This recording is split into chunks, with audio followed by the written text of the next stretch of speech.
Hi, thanks for visiting Phil Sharp Homes. I'm Phil, and this video is about the benefits of having your own realtor.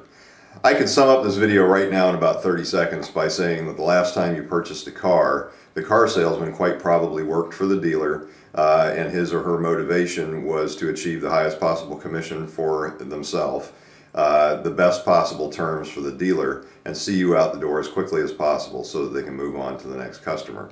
The real estate business is a lot different than that. A typical real estate transaction takes 30 to 45 days from when you make an offer until you move in.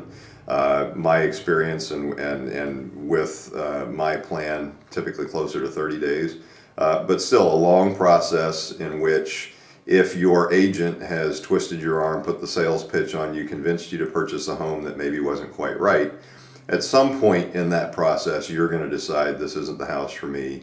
I want to go out and look at other houses, and I'm going to move on. And I see that happen an awful lot, especially with less experienced agents who may be very good salesmen, but they just aren't experienced enough with the real estate business to understand that very basic principle that if somebody doesn't like something and they have enough time to think about it, they're probably going to change their mind. So that's, in a nutshell, the biggest real reason to use a realtor is that that realtor is going to represent you and your interests, and they're going to do it in a fashion that does benefit themselves, but it cuts out the obligation to serve the dealer or to serve the boss.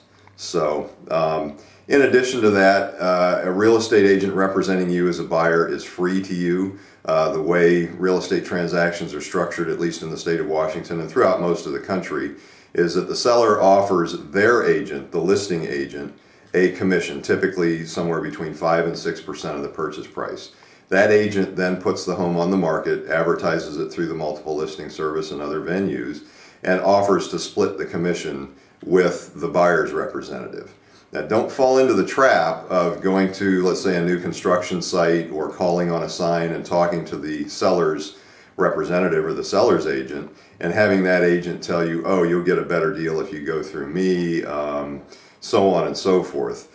Sellers and their agents have already negotiated, they've already thought about this, they've already negotiated with each other what happens if Phil brings a buyer to them versus what happens if that listing agent brings the buyer. They've already figured out what the commissions are going to be. They've already figured out what everybody's going to make and where all the money's going to go. And if you work with the seller's agent, that agent's ultimate obligation is going to be to the seller to get the best deal for the seller. And they will disclose that to you, but they'll say, hey, I'll work with you, I'll help you, I'll do this, I'll do that. But in the fine print, they'll say, but my ultimate obligation is to the seller.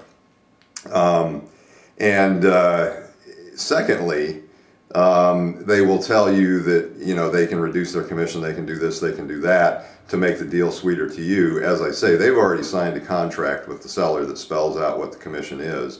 And whether that commission goes to me or whether that commission goes to them, it's not going to change. But they would love to get both halves of it. And so that's where the motivation comes in from sellers' agents to try to represent you, and why it's very risky to show up at new construction sites or call on signs that you see in yards, because you're immediately going to get that kind of sales pitch. So moving on from the, I guess from the semantics of it to the meat and potatoes, in hiring an agent to represent you, that agent in the state of Washington is required to be licensed and insured. I am licensed, and I also carry insurance that protects me and protects you in the event that something should go wrong with the contract. Again, if you are represented by the seller's agent and you end up in a courtroom, you can't split that seller's agent in half. The judge is going to look at him and say, who do you represent? And he's going to say, well, I represent both the buyer and the seller. And the judge is going to say, well, where did this relationship start with who first? The seller. Okay, so you represent the seller, you don't represent the buyer.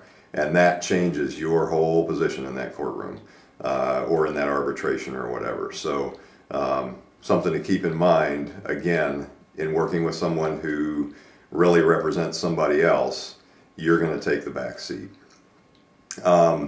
Remember, I don't sell houses. I assist with the house hunting process and I facilitate the transaction. It's my goal to assist you, get you into a home that you really like, that you're really happy with, that's really a good investment, And down the road, in 2 or 3 years when you PCS, I really hope you're going to contact me to sell the home. If you weren't happy with the service you got when you bought the house, you're probably not going to call me. And if you paid too much for the house, if it was a bad investment in some other respect, and you call me to sell it, I'm not going to be able to sell it. So I'm wasting my time, and I don't want to do that, and I don't want to waste your time either. So I really have an awful lot of motivation to be on your side versus what a listing agent would have. So again, don't fall into the trap of letting the listing agent tell you how good things are going to be if you work directly with them and the seller versus having independent representation. It always works in the seller's interest for that scenario to happen. The material presented in this video is available for download on my website, philsharphomes.com. While you're there, make sure you request a relocation packet by U.S. mail. We'll get one sent out right away. It includes great material both from the installation as well as the outlying communities and the state of Washington. Thanks again for visiting. I'm Phil Sharp, and this concludes this video.